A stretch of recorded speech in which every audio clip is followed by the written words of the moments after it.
Hello বন্ধুরা, কেমন আছো সবাই? চলে এলাম আরেকটি রেসিপি নিয়ে। আজকের রেসিপি হচ্ছে কুমড়ো চিংড়ি মাছ আর ডাঁটা দিয়ে একটা ঝোল রান্না করব। চলো তাহলে।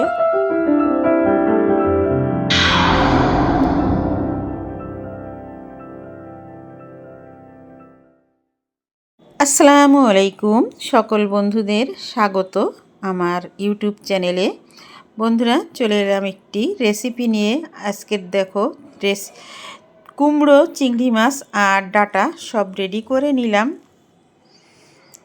এখন কি মশলার ভিতরে রসুন, জিরা, পেঁয়াজ, কাঁচামরিচ এই হচ্ছে মশলা। আর তেল, হলুদ, লবণ এটা তো আছেই। এখানে দেখো ডাঁটার যে শাকগুলো হয়েছিল সেগুলো ভাজি করলাম। আর এখানে আমি কুমড়ো চিংড়ি মাছ রান্না করার জন্য কড়াই দিয়ে দিলাম চুলাতে। কড়াইটা কিন্তু পর্যাপ্ত গরম হয়ে গেছে। এখন দিয়ে দিলাম পরিমাণ মতো তেল। কুমড়ো চিংড়ি মাছের তরকারিতে কিন্তু খুব বেশি তেল লাগে না। তারপর তেলটা একটু গরম হলে দিয়ে দিলাম পরিমাণ মতো পেঁয়াজ কুচি দিয়ে এখন এই পেঁয়াজটাকে একটু লাল করে ভেজে নেব। দেখো পেঁয়াজটা কিন্তু আমার লালচে হয়ে গেছে, বাদামি হয়ে গেছে। এখন দিয়ে দিলাম চিংড়ি মাছ। হলুদ লবণ দিয়ে চিংড়ি মাছটা আগে দিয়ে দিলাম। আর একটু নেড়ে চেড়ে মিশিয়ে নেব, তা না হলে পুড়ে যাবে, যার জন্য একটু নেড়ে চেড়ে নিলাম। এখন দিয়ে দেব কাঁচামরিচ। কিছু কাঁচামরিচ আমি এখন দিলাম, পরে আবার কিছুটা দিব। আবারও একটু নেড়ে নিচ্ছি। রান্নাবাড়া করতে গেলে কিন্তু একটু মাঝে মাঝে নেড়ে দিতে হয়, তা না হলে কিন্তু একভাবে রেখে দিলে পুড়ে যেতে পারে। সামান্য একটু পানি দিয়ে দিলাম। এখন দিয়ে দেব মশলাগুলো।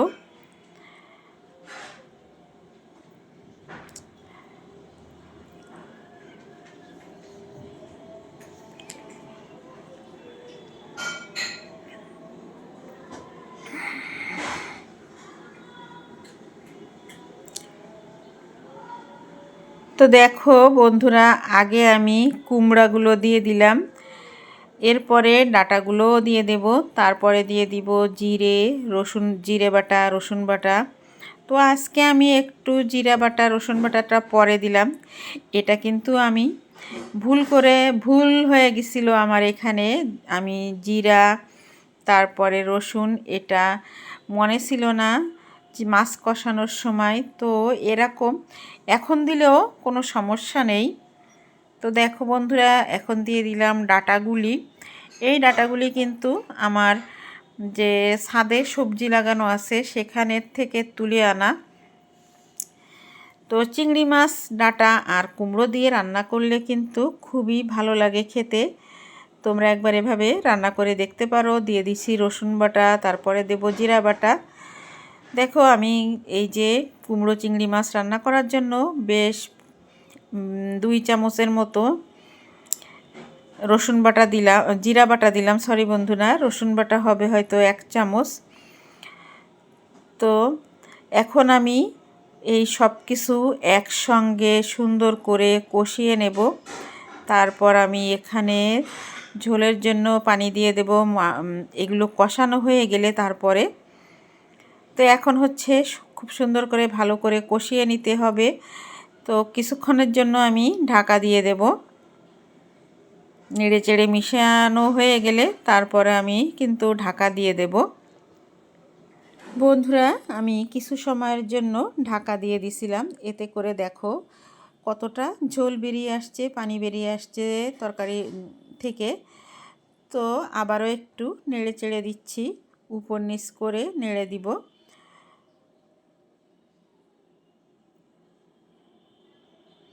কিছুক্ষণ নাড়াচাড়া করে দিয়ে তারপরে আমি এখানে ঝোলের পানিটা দিয়ে দেব।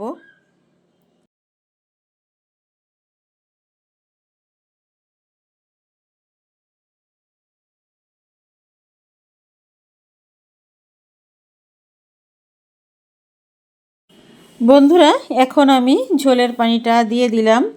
তো কুমড়ো চিংড়ি মাছ রান্না করার সময় ঝোলটা একটু ঝোল বেশি করে দিতে হয়, তা না হলে ঝোলটা একটু ঝোল ঝোল রেখেই চুলা থেকে নামিয়ে নিতে হয়।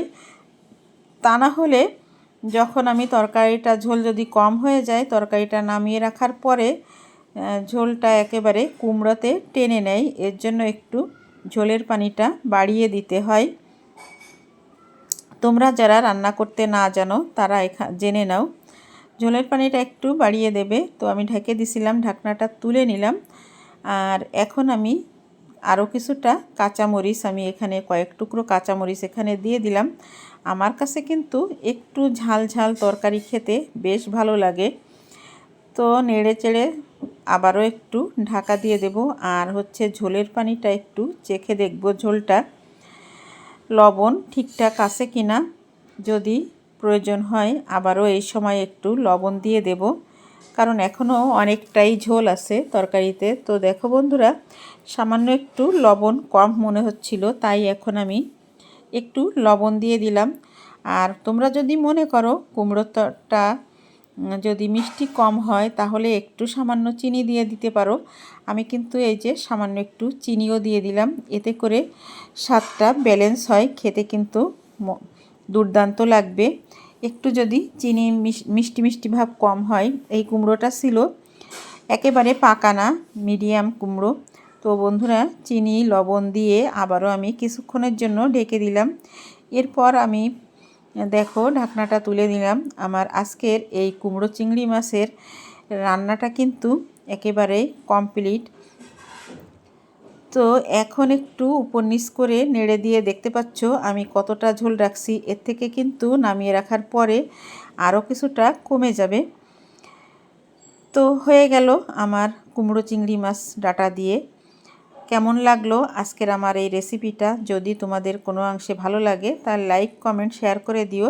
আমি কিন্তু চুলাটা বন্ধ করে দিলাম। এখন আমি অন্য একটি ডিশে সার্ভ করে নিচ্ছি।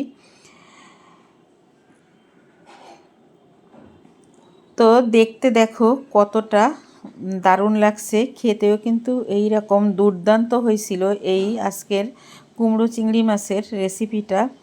যদি তোমাদের কাছে ভালো লাগে এভাবে রান্না করে খেয়ে দেখতে পারো, আর কমেন্টের মাধ্যমে জানাবে কেমন লাগলো আজকের রেসিপিটা।